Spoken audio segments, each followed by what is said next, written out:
Kurejshet bëjnë kërkesa dhe oferta nga jeta të dërguarit Muhammed a.s. Që atë ditë, Hamzai e mbajti besnikërisht Islamin, e ndoqi të gjitha porositë e të dërguarit.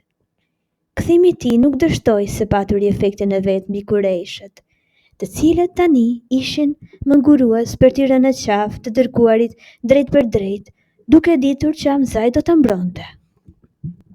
Nga ana tjetër, kjo ngjarje krejt e papritur i ndërgjegjësoi edhe më shumë për atë që ata e mbanin si rëndesën e gjendjes dhe u arriti ndjesinë e nevojës për të gjetur një zgjidhje dhe frenuar një lëvizje që, siç u dukej atyre, mund të përfundonte vetëm me rënimin e pozitës së tyre ndër arab.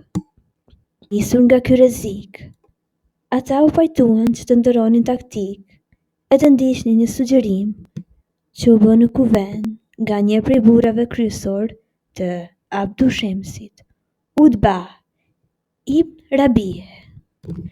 Përse të mos shkoj te Muhamedi, tha ai, dhe t'i bëj ca oferta, disa nga të cilat mund t'i pranoj. E kur të pranoj, do t'i japi me kusht që të na lë rahat. Kështu, erdhen fjalë se i dërguari ishte ulur i vetëm rreth çapës. Kështu që Utba e la fill kuvendin e shkoi në xhami. Ai i kishte dalë zot kësaj detyre pjesërisht, nga se ishte nip i Abdu Shemsit, vëllait të Hashimit, dhe ndonë se klanet e quajtura sipas këtyre dy bijeve të Abdu Menafit, djalit të Kusejit të Madh, ishin ndarë. Dallimet e tyre mund të binin për arsye të parit të tyre të përbashkët. Për më tepër, Utba ishte më natyrë më pak të dhunshme e më pajtuese se shumica kurejshëve dhe me zgjuari gjithashtu. Birit im vëllai, i tha profetit, si që di ti e një fistik i yni, e priardhja të siguron një vend deri. Dhe tani i ke sjell popullit tënd një çështje tepër shqetësuese, me të cilën ja ke përçarë bashkësinë, quajtur mënyrën e jetesës së budalepsur, folur paturpësisht për zotat dhe fenë e tyre, e ja ke quajtur të paret jo besimtarët. Dëgjo pra, që po të profezoj. Dhe shi, nëse diçka prej saj është e pranueshme për ty.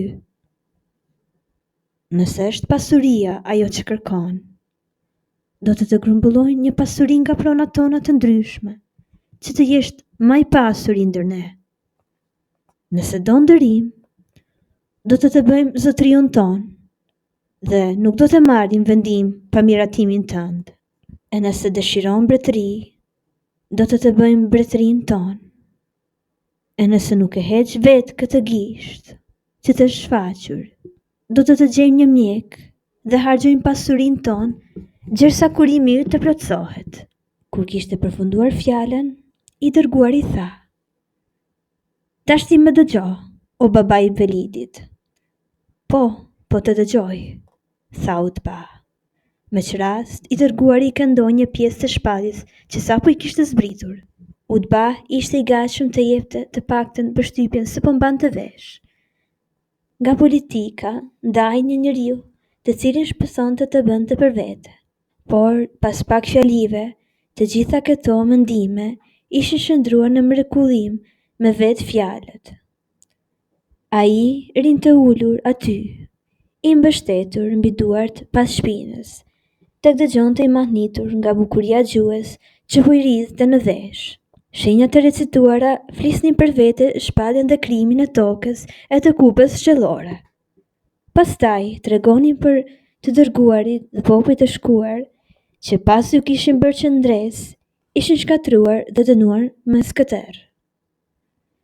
Pastaj erdhi një fragment që fliste për besimtarët, duke u premtuar mbrojtjen e engjëjve në këtë jetë dhe kënaqjen e çdo dëshire në tjetrën. I dërguari e përfundoi këndimin me fjalët: Dhe ndër shenjat e tij janë nata e dita dhe dielli e hëna. Por mos ju përulnja adhurueshëm diellit apo hënës, por Perëndis që i krijoi. Në adhurofshi vetë atë, duke vendosur se ka shpallin mbi tokë në përdhesje. Pastaj tha: Dëgjove, o Ebul Velit, dhe tani gjithçka është midis teje dhe asaj. Kur Utba ju kthye shokëve të tij, ai i goditi atë shumë ndryshimi shprehjes në fytyrën e tij, sa që bërtiten. Ç'të ka gjetur, o Ebul Velit? Ai ju gjeq duke thënë: Kam dëgjuar një fjalë të ngjajshme, e të cilës se kam dëgjuar ende. Nuk është poezi për Zotin, as magji e as fal. O burra Kurejsh, dëgjojeni dhe bëni si t'ju them. Mos dilni midis këtij njeriu dhe asaj për çka është nisur, por lëreni, se pasha Zotin, fjalët që dëgjova prej tij do të merren si hariqe. Nëse arabët e kepusin, do t'jua ketë hequr qafe dikush tjetër. Nëse ai imposhtë arabët, sovraniteti i tij do t'jetë juaj, dhe fuqia e tij do t'jetë e juaja. Dhe do të jeni njerëzit më me fat. Por ata përqeshën duke i thënë: Të pas kam agjepsur me gjuhën e tij, unë mendimin tim ju a dhash, u gjegj ai. Daj, bëni që duket më mirë. Ai nuk ju kundërviu më, e as nuk qendi kimja jetëve mbi të, më tepër se përshtypje fluturake. Ndërkaq, me që nuk ishte sjellë gjevap për asnjërin prej pyetjeve që kishte shtruar, një nga të tjerët tha: Ti qojmë fjalë Muhamedit e të flasim dhe debatojmë me të, që të mos fajsohemi selam shteg pa provuar. Kështu i quajmë fjalë. Fisniket e popullit tënd janë mbledhur që të flasin me ty. Dhe ai shok tek ata, me të shpejtësinë duke menduar se mund t'i ishin bindur të ndëronin qëndrimin. Ai ende i t'i udhëzonte tek e vërteta, por shpresat ju venitën, por sa filluan të përsërisnin ofertat e bëra. Kur përfunduan, ai u tha: Nuk jam i poseduar, e as nuk synoj ndërim mes jush, ambërtërim mbi ju. Por Zoti më ka nisur te ju si dërguar, e më ka shpallur një libër, duke më urdhëruar t'ju jem si hariq dënës, e paralajmërues. Bashkë kështu ju e kam përcjell mesazhin e Zotit tim, e ju kam dhënë këshill të mirë. Nëse pranoni nga unë atë që ju kam sjell, do t'jetë fati juaj i bardhë në këtë botë tjetrën.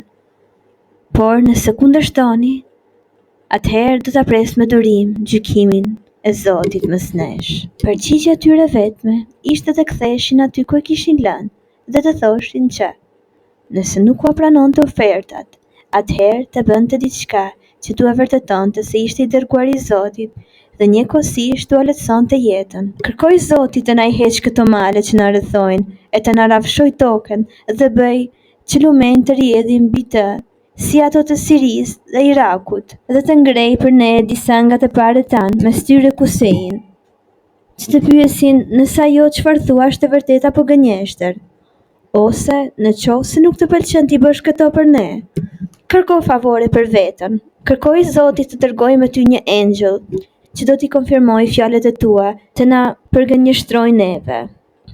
Dhe kërkoj atij të të dhuroj kopshte, pallate, thesare ari dhe argjenti, që të dim sa mirë i ke punet me Zotin tënd.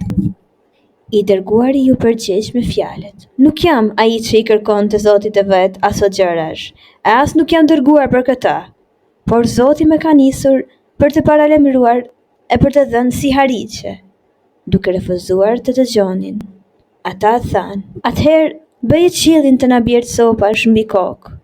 Në referim tallës, ndaj ajetit tashmë të shpallur. Po të duam ne bëjmë tokën gojë hapur, e i glaberojmë, ose bëjmë kupen qellore që u bjerë copash mbi krena. Atë vendos Zoti, tha ai, nëse do e bën. Pa u përgjigjur, përveç se me vështrime të ndërsjellta përçmuese, ata shkuan në një pikë tjetër. Për ta, një nga tiparët më çuditëse të shpalljes ishte rishfaqja pareshtur e emrit të mistershëm Rahman, i cili duke se lidhi me burimin e shfrymëzimit të Muhamedit. Njëra nga shpalljet niset me fjalët gjithëmëshiruesi e Rahman. Ua mësoj Kuranin, dhe nga që I kënaqte Rokja thashë themit se Muhamedit ja mëson të fjalë dikush ne Jemameh. Përgjigjja tyre fundit në këtë rast ishte: kemi dëgjuar se tërë këtë ta mëson dikush në Jemameh, I quajtur Rahman, dhe në Rahmanin nuk do të besojmë kur. I dërguari nuk foli, dhe ata vazhduan: tash jemi shfaqsuar para teje Muhamed, dhe betohemi për Zotin se nuk do të lëmë rahat. As nuk heqim dorë nga ky drejtim, gjërsa të shkatërrojmë ne ty ose ti ne. Njëri prej tyre shtoi: nuk do të besojmë ty, gjërsa të na sjellësh Zotin dhe engjëjt si garanci. Si u than këto fjalë, I dërguari u ngrit në këmbë dhe tek po bëhej gati të lindte Abdullahu, djali I Ebu Umejs, të klanit Mazum, u ngrit po ashtu I tha: kur nuk do të besoj ty, jo besa, jo gjërsa të sjellësh 4 engjëjt për të dëshmuar se ai që pretendon se je. Bires edhe atëherë them se nuk do të besoja. Abdullahu ishte kushëriri I parë I Ebu Gjehilit. Nga jati, por ëma ishte Atika, bia e Abdul Mutalibit, dhe ajo kishte dhënë të birit emrin e vëllait të babait të Muhamedit. Kështu që I dërguari shkoi në shtëpi me trishtim të madh kur I dëgjoi ato fjalë nga një farefis aq I afërt, shtuar ky I dhurimit të përgjithshëm për largësinë e madhe që tani shtrihej midis tij e prijesve të popullit të vet. E megjithatë, nga klani I Mazumit, ku dukej se ishte përqendruar shumë urrejtje, ai kishte të paktën devocionin e Ebu Selmes, djalit të hadhës së tij Bara. Dhe nga I drejtim tani erdhi një ndihmë dhe forcë e papritur për fenë e re. Ebu Seleme kishte një kushëri të pasur nga babai Arkamin. Gjyshërit e tyre Mazumas ishin vëllezër, dhe Arkami erdhi tek I dërguari e I shqiptoi 2 dëshmimet: La ilaha illallah, nuk ka Zot përveç se Zotit, dhe Muhammedun Resulullah, Muhamedi është I dërguari I Zotit. Atëherë ai vendosi shtëpinë e tij të madhe buzmalit Safa në shërbim të Islamit, andaj e tutje besimtarët kishin një strehim në zemër të Mekës, ku mund të takoheshin e të luteshin bashk, pa frikën se do të shiheshin ose bestiseshin.